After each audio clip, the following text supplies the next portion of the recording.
Hello. Do I start?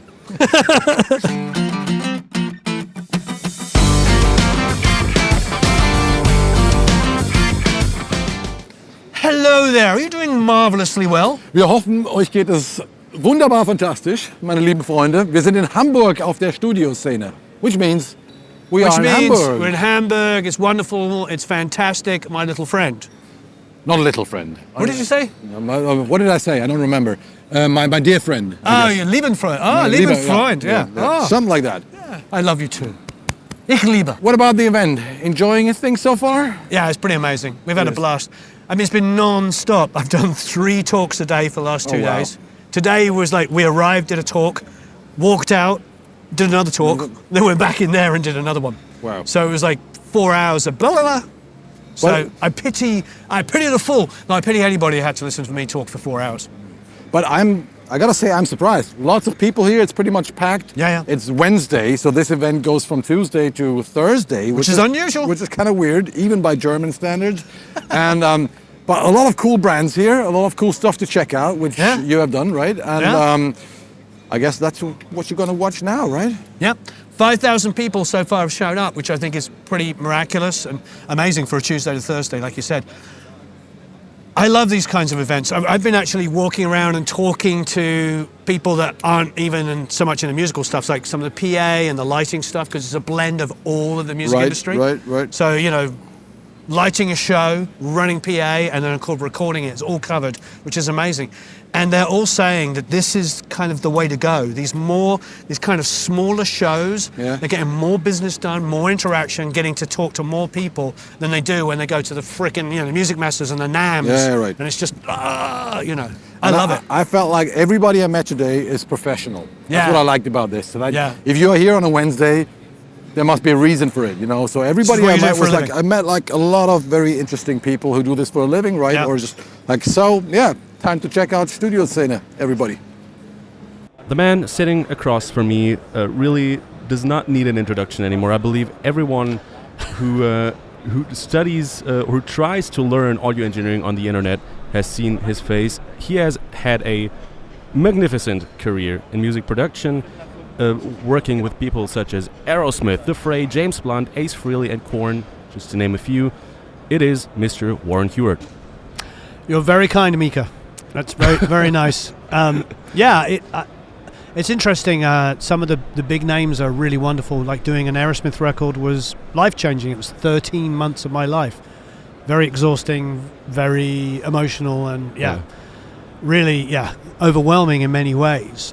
Doing the second Fray record, it was 9 months. So when you mention those names, it's like lots of joy and memory, but lots of other memories come up of just like it's a lot of work, and you work with those kinds of levels of bands. But actually, both those bands in particular, because for Aerosmith, they were 10 years between albums. Anybody remember? It was like 10 years between albums, maybe even longer. Yeah.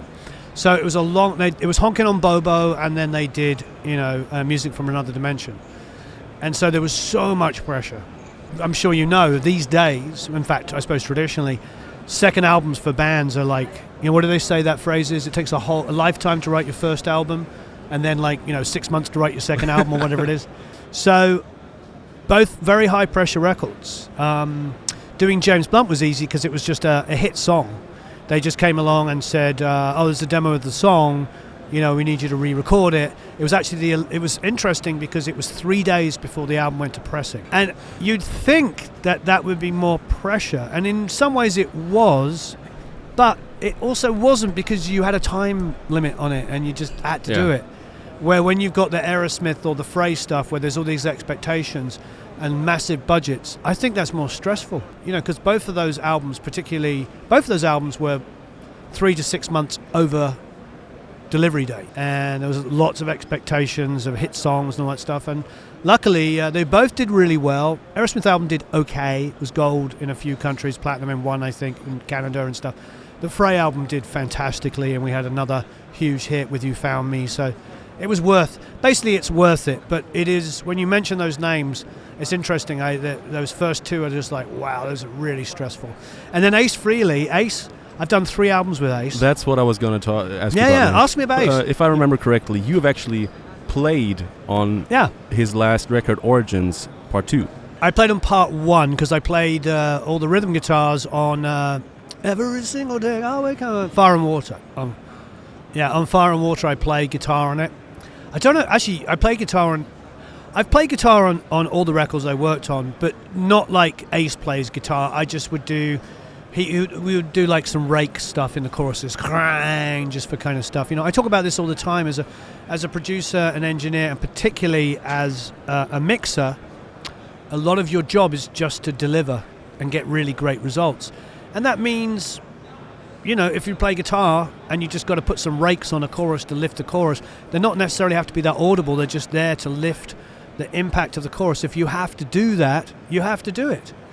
And you're not taking away from an amazing artist like Ace Frehley. I'm not putting my personality in there. It's just clang. Who cares? And the good thing about seasoned professionals, people like Ace who've made records for 40 plus years, is they don't even blink an eye. They just want the results.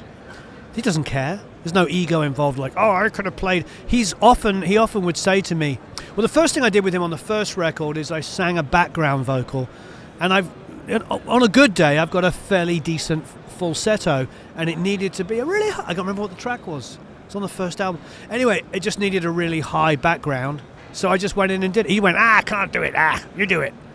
And so I just go in there and do the line, and it's done.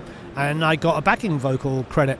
But I think my favorite thing was we did a cover, and this is probably what you're thinking of, an Origins one. I got to be honest, this is pretty awesome. Ace, God love him, says to me, he's like, I don't have time to do that harmony guitar part. And he's not lazy. He's quite the opposite. When he first showed up at our studio, he comes in. I'm thinking to myself, well, who's engineering and producing and editing and doing this album? He turns up with a Mac and sets it up on my table, on my couch, behind the SSL, and starts editing the guitars and comping the vocal and all this stuff. And at that point, he was like 68, 67, 66, I don't know. He was mid-60s. So he's a mid-60s, and he's running Pro Tools like somebody who knows how to do it. Not faffing around like somebody like that. And I'm just thinking to myself, he's kind of a badass. So I did Emerald. I did the harmony guitar part. And then he says to me, Slash is coming down tomorrow to do the guitar solo at the end. I'm like, what? So the next day, Slash pulls up and plays a dueling. So Ace is sitting here, Slash is sitting there. Ace has got his guitar, and Slash doesn't turn up with a guitar. So I just reach over and hand him anybody a guitar player here? The Gibson BFG, which is one of the ugliest guitars ever made, but it sounds fantastic. And Slash and Ace trade solos. So do like 8 bars with Ace, 8 bars with Slash, and they just trade solos backwards and forwards between them. And so then the album comes out, and it's got Emerald, one of my favourite songs by one of the greatest bands ever, Thin Lizzy, and it says guitars, Ace Frehley / Warren Hewitt. What I was going to ask you about, like, you're very multifunctional in the studio. Let's call it that. What would you say is the most important quality of a music producer? Put the artist first. I think the best thing you can do, and I've said this many times, is to make it kind of light. When an artist is struggling with a vocal and then not getting the timing or the pitch or the whatever, it's usually because they're thinking too much about the timing and the pitch. So if you can just take them out of the zone and get back to a place where maybe they felt free to write the song, and it's not about like going, hey man, do you remember when you wrote the song? What's it about? It can kind of work, but typically speaking, making it light, being a little irreverent and silly and whatever. Like, I'm stupid when I do vocals. I'll do all the stupid, I'll even make fun of myself. I'll be like, let's do one more for the kids, and that's just like, that's such a cheesy, silly thing to say. But it becomes like, that guy's an idiot. Yeah. You know what I mean? It's like, don't be afraid to be, make a bit of a fool of yourself. You don't have to be cool, bruh. You know what I mean? Okay. Now, here's my a little bit off-topic question. My hearing is impaired on the right ear between, I would say, 1,000 and 2,000 hertz.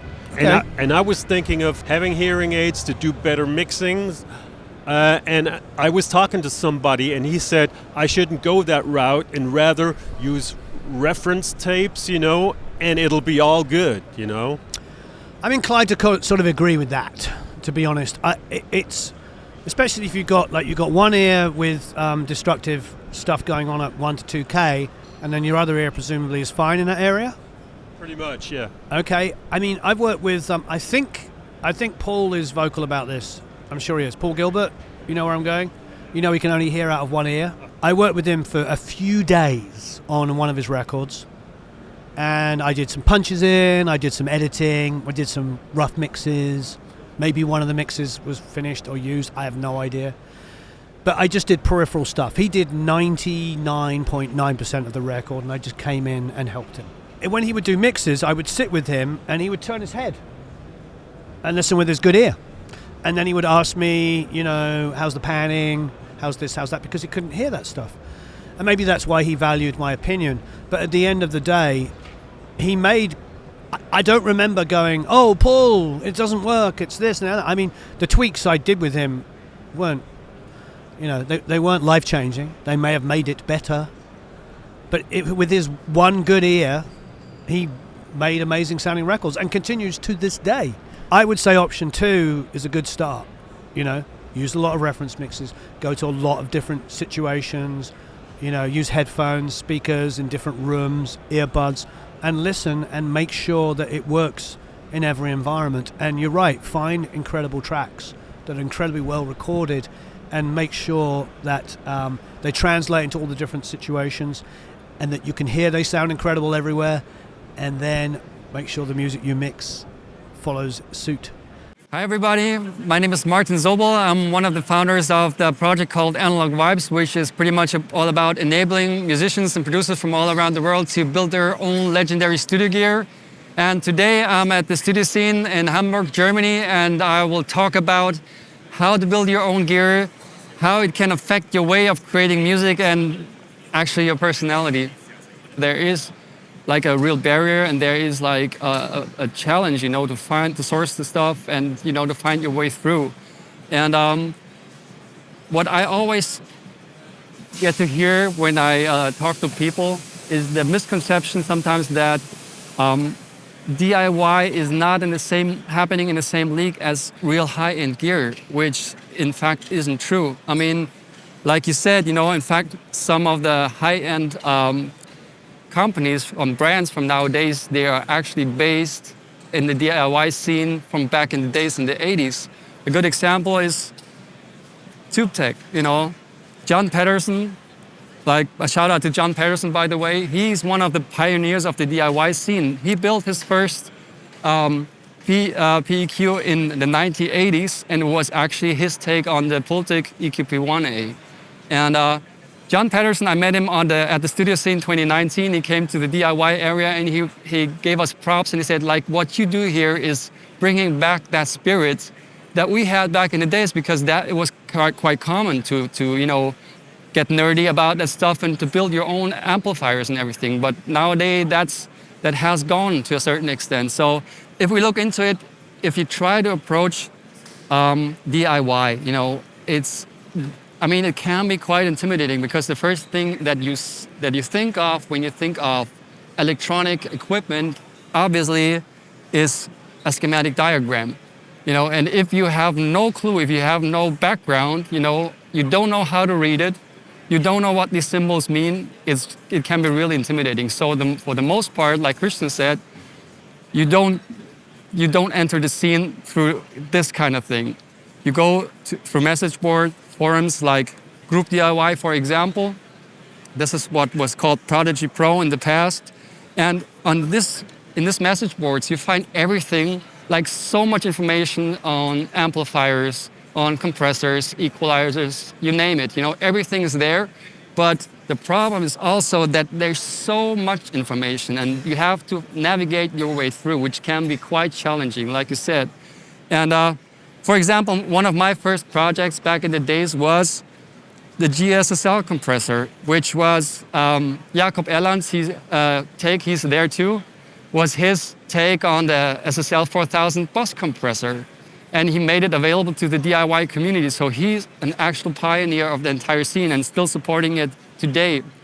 The problem is, when I started to build it and I ran into issues, I checked group DIY, and of course, all the information is there.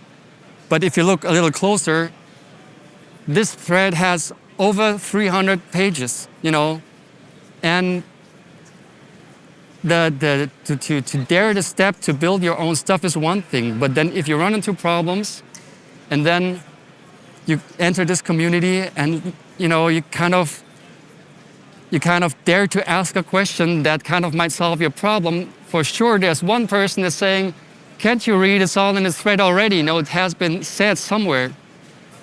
And I was like, thank you. You're laughing, but it really happened to me. And that's just the nature of these message boards. So if you go through 392 pages of forum threads, you spend hours or weeks, to just find this little problem that I'm actually looking for. So, to be able to build your own gear, you don't have to fully understand the entire world of electronics yet, but the good thing is you can learn it, and there has to be some encouraging way to actually learn it. So the only most important part is you have to find a way to make a start. That's mostly the biggest challenge for people that are new to the scene. Like when I started building my first LA2A, I was so intimidated because it was point to point with tubes. It was, I think I spent like half a year, will I do it? Or, it's really difficult. But in the end, it's not even a problem when you build something and it doesn't work from the spot. I know the Analog Vibes community, it's like 7,000 people.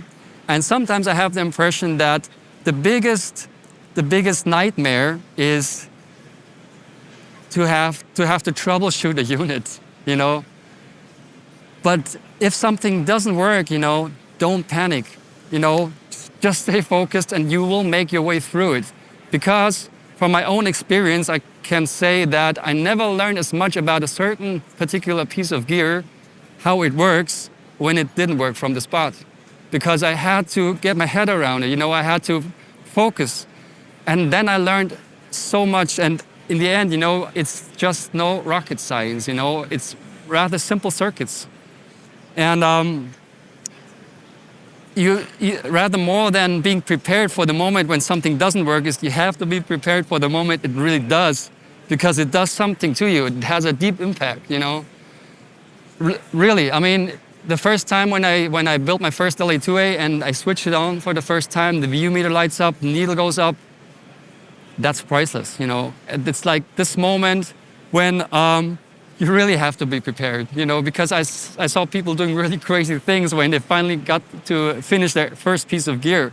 So what I'm talking about is not just building stuff and getting your head around electronics, but it's about empowerment, Like DIY is self-empowerment.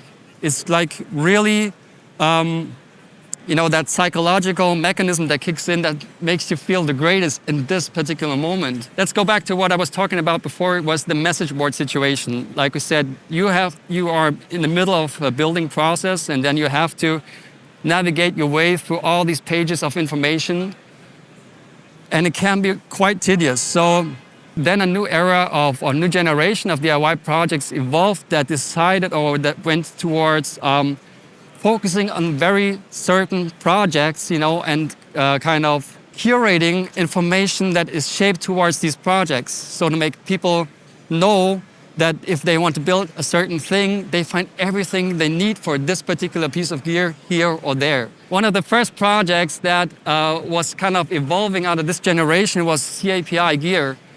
Like you can assume, it's mostly about API stuff.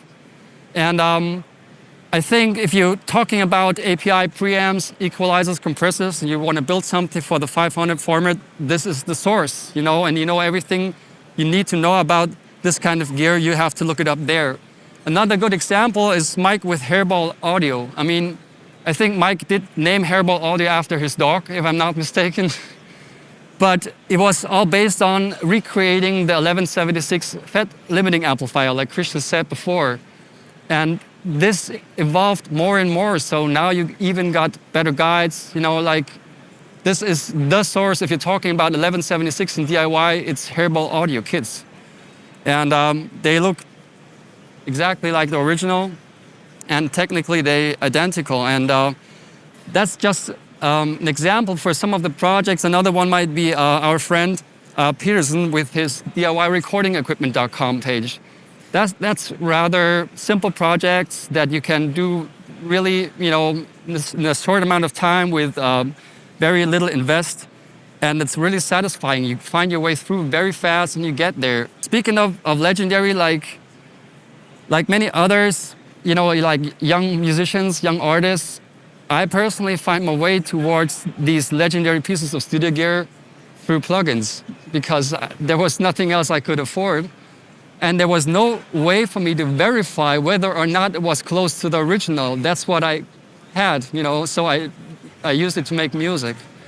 And only when I got the chance to record my first album with reggae legend Fully Fullwood in Los Angeles, where we recorded everything analog like back in the days, I fell in love with these pieces of gear because then I heard them for the very first time. I'm a lead vocalist and singing through an LA2A with a Pultec. Oh man, that was pure inspiration, and that's made me perform completely differently.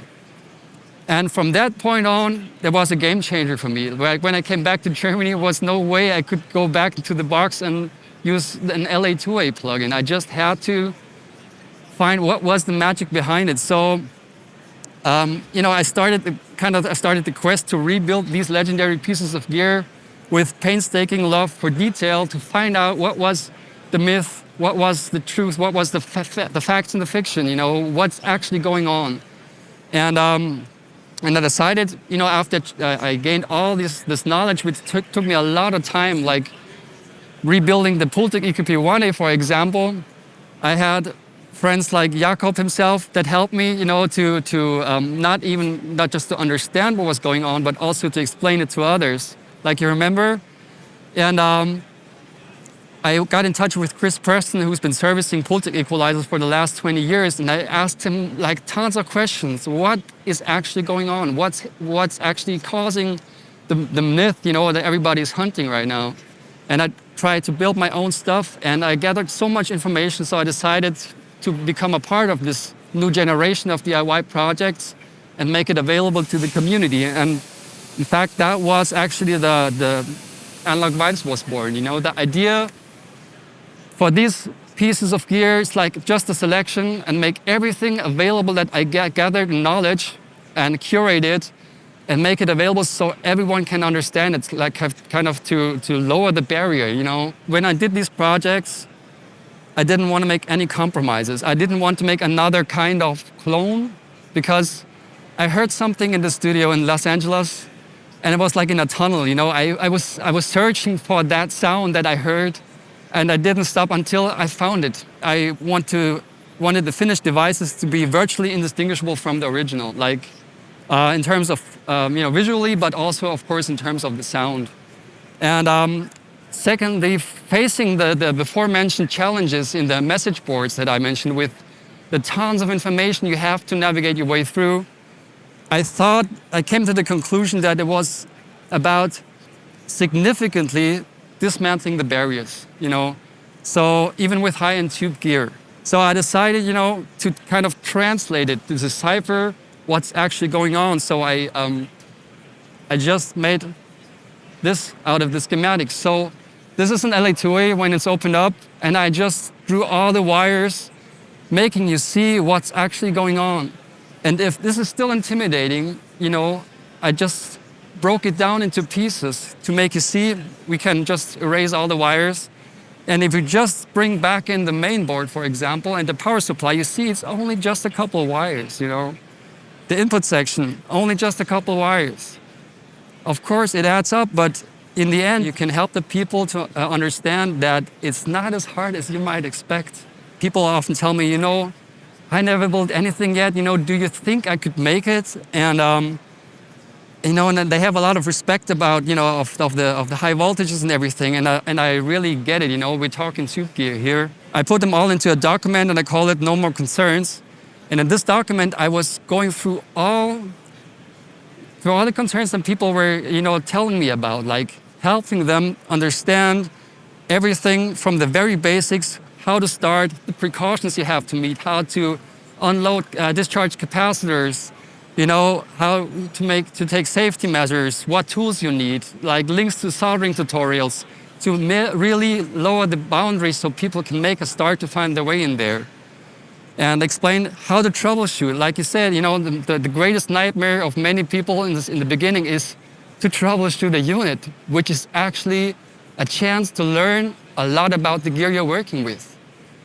And so I made these documents available on my website for free so everybody can access it. If you then dare to do the next step and finally build a piece of gear yourself, then it's all the information I put together in guides that is kind of painting my numbers. This is the LA2A, for example. It's like 60 pages, 500 photos of myself building the stuff. And I take you by the hand and walk you all the way through it. But for me, it was not just about, stupidly telling you, now started this to that and this to that, and you don't learn anything about it then. It was more important also, or equally important, to make you understand what happens, what's actually going on. Like breaking it down, this is the Pultec EQP1A, breaking it down into sections and make you see what is actually going on here.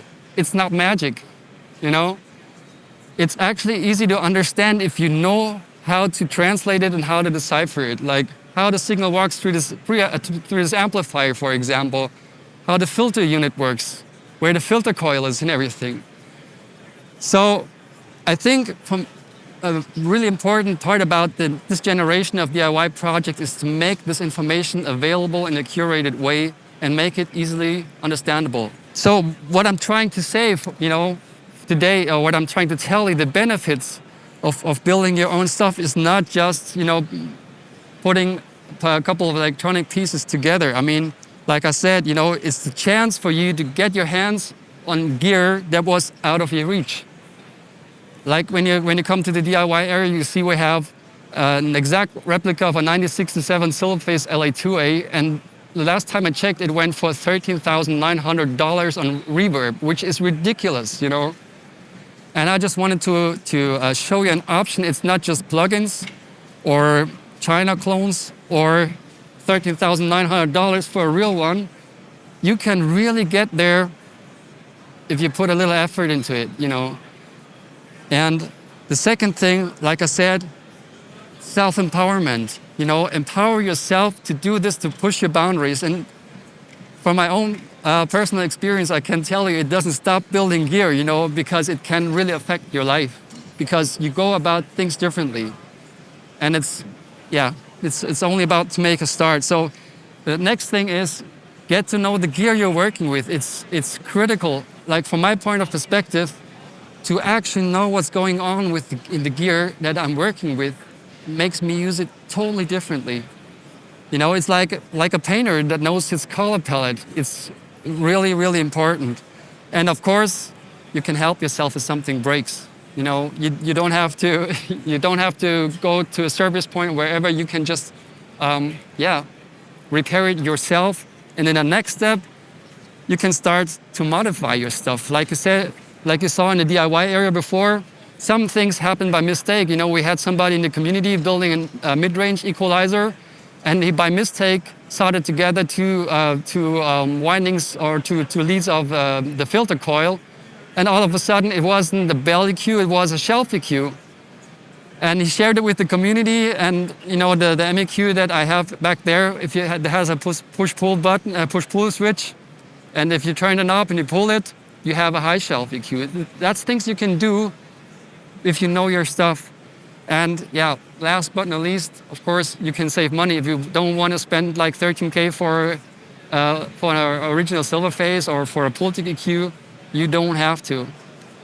And that's what I wanted to show you. All right, thank you so much for joining me, and have a great time, and I hope to see you back there in the DIY area. Thank you so much. Who does heavy rock guitar stuff here? Yeah? Do you do the octave pianos? You've sometimes done it. Anybody done octave pianos? Oh, good. You do? All right, so there's a trick. Next time you're going crang, crang, crang, go to a piano low down and play the octave of the chord. And pull it up, pull it up, pull it up till you start to know there's a piano in, bring it down a dB, and now your guitar's just got absolutely massive. But nobody on the planet except for you knows that they got so massive because there's an octave piano playing along with it. And that has been a metal trick for decades. I'm not telling you anything new. Anybody that's been making metal records for, since the 70s would play octaves underneath. Try it. It's pure mid-range, just and it adds toughness and thickness to your heavy guitars. You don't need the piano to be audible at all. You just need it to support those guitars. So it's a perfect thing of like why we don't have to have everything heard. Yes, you're hearing it when it disappears, but there is no point you're listening to that track thinking, oh, why did they put a piano in this metal song? Yeah. Another thing I've seen people do is to take DI octaves and put that in, because it can do a very similar thing, like a mid-range, very nicely compressed, just dong, long, octaves. That can work too. Personally, I like the piano one, but if you want, you can just do it by using a super, super clean octave DI guitar part. Don't use the same performance. Don't use the same performance. You're asking for all kinds of phase, unnecessary stuff that doesn't need to be a problem. You don't need to add that problem. Just overdub an octave guitar part on it. Another one, while we're talking about that, because I love my tangents, is if you don't have a baritone, which many people don't happen to have a baritone, but you are doing a heavy rock track, just play the whole performance on the D string of a bass guitar. It's literally, it just will reinforce, because the thing is, on an electric, I don't care how heavy your strings are, they're weeny and tiny and whatever compared with a bass guitar. A D string bass guitar. And the other thing that Dave Jordan would do, who taught me this trick, so this is all the Alice in Chains guitar sound was done like this, was he'd put it through either a wah pedal, or do you guys and girls remember the T-wah? Remember the T-wah pedal, anybody? The T-wah was a wah pedal that Boss made that had a fixed rotary control, so you could kind of go. So it was great, but it's just the same thing as taking a Crybaby and finding the mid-range where it's like 700 or 800, just going like this. And he would do that with the bass guitar, following, open D riff or whatever it might be. So it's a very narrow, mid-rangey, honky nasal tone blended back in, preferably played by the guitar player, not the bass player. Because whoever's playing that riff, whatever it is with the open D, is the best person to double that part, because it will be solid and it will match the guitar parts. But it's a great way of putting mid-range solidity in it. Because one of the secret things that isn't really a secret is heavy guitars get less heavy the more you distort them. The more you fuzz them up, the smaller they get. They get tinier and tinier and tinier. It sounds great when you plug into your virtual amp or whatever and it's a wall of grrr, but stick that in with the drum kit and everything, it's grrr, it's fizzy, it's small, it's whatever. The mid-range solidity is super important. Dave's sound on Dirt, if you think of Man in Box, Man in the Box does that, it's 5 guitar amps aside. And one of those guitar amps, well, he goes from a small Pro Junior, doing like the high mids. He's got I think it's a Soldano at that stage, probably one of his Marshalls, but he had a Vox Westminster. You guys remember what that is? It's the big, ugly 60s American-made cash-in on the Beatles amps. So what they did is they had the Beatles were famous for playing through Vox AC30s. Remember they had the Vox Beatle amp. What they did is they made transistor Vox amplifiers just to sell to kids that wanted to be like the Beatles, because they'd watch TV, see Vox and whatever, so they made a cheaper transistor thing. It's not a bad sounding amp, but it's certainly not a Vox AC30. It doesn't break up, it doesn't have that personality. You're not going to get down, down, down, down, down. You're going to get a really clean mid-rangey tone. But he would do that, and he would have Jerry Cantrell replay the guitar parts, often multiple mic, but usually different performances just to get a blurring, because it's tough when you have multiple amps that are multiple mic. You can deal with all kinds of phase issues coming and going. He would multi-track it and just use a super clean mid-rangey tone that was quite heavily compressed, so it was even, it wasn't coming up and down like this, and blend that into the heavy guitars, and you get a bigger, fatter, more solid guitar part. And then one last thing to just prove the point about heavy guitars is like AC/DC. I'm sure you've all read this over the years. Mutt Lange has said a million times, so has Angus, they never had their amps past 3 on their volumes. So the heavy AC/DC is literally a Marshall on 3. It's not cranked 10, 10, 10 across it. You know that TNT just down, down, down. Chum, chum, chum. I mean, we all love that tone. It's well recorded. There's probably a mic pre on the verge. It's nicely compressed. It's hitting tape. There's fatness. There's lots of analog going into it, but it's not made up of the fact that there is tons and tons of distortion in there. It's actually quite clean compared with what we would consider modern metal to be. Let's throw in a guitar or two. I got some very heavily compressed looking acoustics here.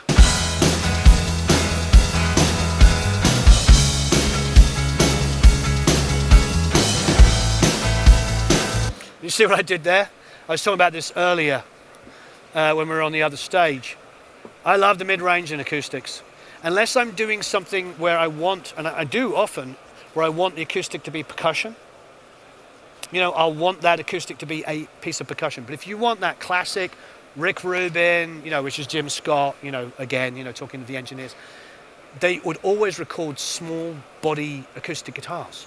Like little ones, like not triple O's, like the small body, like parlor size acoustics, because they sound like that already. You do not have to go crazy on acoustic or whatever like that, on EQ or compression. That already has that tonality to it. Stick a large diaphragm, you know, half a foot away, don't point the sound hole on it, and, you know, but you'll get that kind of great kind of Chili Peppers, whatever, you know, classic kind of Rick Rubin, what's the name of the record? Blood Sugar Sex Magic. You know, that acoustic guitar sound is just a small body acoustic. Because all of us think of acoustic guitars as big smiley faces. At least when you first start, you want it to be big, you know, you want it to feel like a J200. Have you all played a J200? It's like so satisfying because it's like this big, the Everly Brothers guitar. You put it on and you feel the low end, and then you feel how bright it is as well, and you're like, that's an acoustic guitar. Well, put that in a mix, it's dreadful. Absolutely dreadful. You got all this low end booming all over the place and this high end fizz, and all the mid range is gone, and it just doesn't make sense. Small body acoustics aren't as satisfying when you're playing. Maybe for finger picking, you know, if you want to do some like kind of country blues kind of stuff, they're really nice because it's all mid range and that really helps the arpeggio. Another good thing, if you're recording arpeggio parts on acoustic, use a small body. You know, or use something like the DI acoustic and blend it back in. Yeah, but it can work really, really well. So the reality is like, I quite often when I'm mixing, just make my acoustics all mid-range. Then I've got a mandolin over here, similar EQ.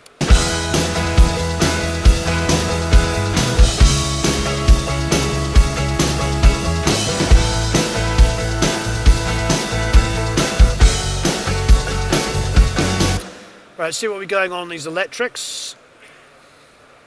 So here on our electrics, I've got high pass at about 130, and here I'm boosting some mid-mids, like 2 to 3, and I'm starting to roll off about 4.5K. Let's see what they sound like.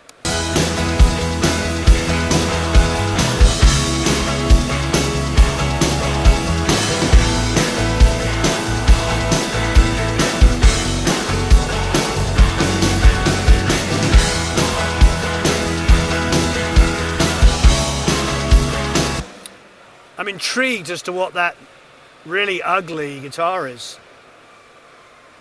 I think I like it. 57, probably in those days at my old studio, my two main tracking amps outside of using Marshalls, when it was the small amps, were a Pro Junior, which I had found out was kind of the secret weapon of, like, you know, all the Tom Petty records. You know, Mike Campbell's tone was usually a Pro Junior. And then the other one that we used to use, which I think this other amp is, because it's all mid-rangey and ugly, was an AC-15. And it's actually a reissue AC15. So what I've done is like I've high-passed the guitars. Now, something I talked about in one of the live streams once was about mixing electric guitars and showing that you could high-pass quite dramatically on an electric guitar as long as you took the fundamental and enhanced it. So if we go for a second and listen to this.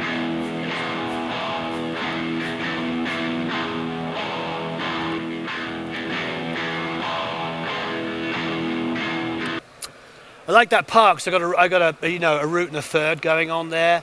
It's a slow phaser. I think it's a small stone. One of the the Russian ones. Remember the green Electro Harmonics reissue ones? Everybody loves those from the 80s, early 90s. It's one of those. But the new small stones are amazing. Electro Harmonics make great pedals. So it's a slow sweeping, and that's an AC15. I'll take off the EQ. So let's throw in those two guitars.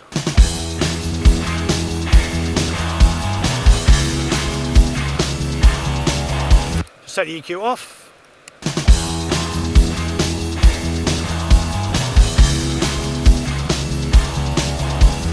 Now, depending on what's going on and what else I want to add to that, that may or may not be a bad decision. I did really like hearing that small stone, that phaser pedal. So by exaggerating the high mids a little bit, I gave the electric guitar some bite and brought it forward. But at the same time, it also exaggerated, just at least for me, enough of that small stone. And you're probably thinking, yeah, but the small stone is going, whoa, whoa, whoa, what do you mean? Well, what I mean is when you put some high mids where your ears are sensitive, it draws our ear towards something. It's a bit like a kick drum. I learned this, it's so dumb and so probably obvious to everybody in this room. You used to have a kick drum and it would be like boom, boom, boom, boom. And I'd be like, I can't hear the kick drum. I could feel the kick drum. And it was actually loud enough, but the click wasn't loud enough, so I couldn't identify when it's playing.